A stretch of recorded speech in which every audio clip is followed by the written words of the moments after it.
Greetings. So we've opened the registration for the Becoming a Good Ancestor program for this year. A program of ritual guided meditation, nature medicine and inner child work.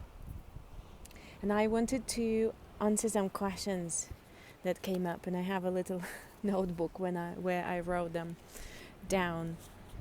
So the first question was, why would I think about being an ancestor now while I am still alive? That's a very good question. The legacy that we are going to leave for the future is starting now. Everything that we're carrying right now, whether the entanglements with our ancestors or the resources or something that we learned in our life, something that we found out for ourselves or that we inherited as a knowledge, all of this is already building the legacy for the future. All of what you've been through already, all the work that you've done for yourself already, all the release that you've done, all the healing that you've done, all of that is already making you into an ancestor that will be either fully available for the future or still working on their own stuff, still holding on to the old grudges or to the unfinished business. So the ancestors that show up in the work that we do, in the systemic ritual, in the family constellations, they are often both. They have resources, they are strong in some ways, and in other ways they are entangled and in pain. So through the year we get to work with both sides. We get to work with the healing, releasing the pain and the suffering, and tapping into the resources and learning from the power and from the strength and from the wisdom. And by doing that, by looking back at our ancestors, we are paving the way for ourselves being an ancestor. So it's a looking forward aim that begins in the present moment. So that leads us to the next question. Does it mean that my life needs to be absolutely perfect, without shadows, without pain, for me to be a good ancestor? Is that even possible? No. From the ancestral work that I do, the ancestors who are in their power, the ancestors who are resourced and available to support and to share their wisdom and to guide, they are not necessarily those ancestors for whom everything was perfect in life, whether that's at all possible. They are the ancestors who've had their troubles, who've had their suffering, who had their difficulties, and they found a good way to work with them, to manage them, to heal them, to overcome them. So in their life they were in a good place, no matter what was happening.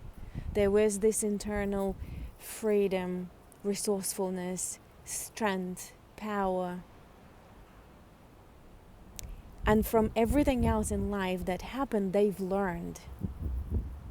And also another thing that I've noticed is that often we look at the ancestral life, at the situations in their life, and we begin to feel sorry for them, and we think it's quite disempowering, it's so difficult, and it's such a tough fate. And on many occasions when we get to represent those ancestors and those life situations, what we find is that ancestors are actually quite strong and empowered. So our current interpretation of what those situations meant are not really applicable and relevant for them. So for their character, for their situation, they found strength in those difficulties, or what we perceive as difficulties. So no, the life needs to be exactly what it is, with the inner place of belonging, love, enjoyment, peace, freedom for ourselves, for our well-being. The next question is, what if I don't know anything about my ancestors? Can I still do the work? Yes. Yes. Generally, we know about 2-3 generations back. The lucky ones maybe know 6-7. In the ritual space, we work with all of them. 13, 17, 30, 50. And we don't need the factual information about it. Mostly we know, for example, their land of origin, where they used to be. And we know a little bit about the history of the land and the era that they were in, to have an idea of how life was for them. And also through the technique of representing, we get a chance to experience their places through our bodies. So not the facts about their lives, but more their presence, their power, their strength, how they felt in their life, whether they were seen or not seen, whether they are included or excluded. So we get to work with our ancestors whether we know anything about them or not. They are still there. The fact that you are here and you have your life means that they're there and they've had their life. And they have the resources and the support for you that they're willing to share. The next question is a year too long to make a commitment?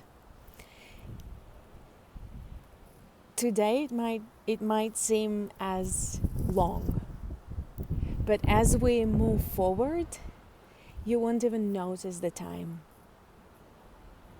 The program is paced in such a way that you have enough material for deep inner work, but there is a lot of space for integration.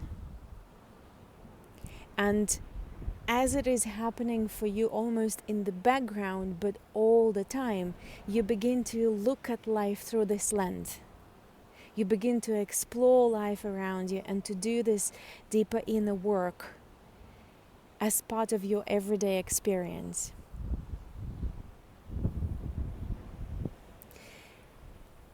There was also a question about missing out. If I'm too busy, if I don't have time for all the material, am I going to miss out? The material is all there on the website that you receive access to when we begin. All the recorded meditations, all nature medicine, and the guidance for the rituals, they're all there and you can do them in your own time. You have a month for each theme. So you can pace it as fast or as slow as you would like to. The fixed dates for the life rituals are there already in the schedule, and you might plan it for the whole year, or you might want to take it one by one. Of course, in our time right now, it's very difficult to plan something so far in advance, but we make the commitment and we take one step at a time, and then we're flexible enough to see what happens. And of course, there is an option to sign up for 6 months and then 6 months later to see where you are, what's happening, and maybe continue or maybe not if it doesn't feel right.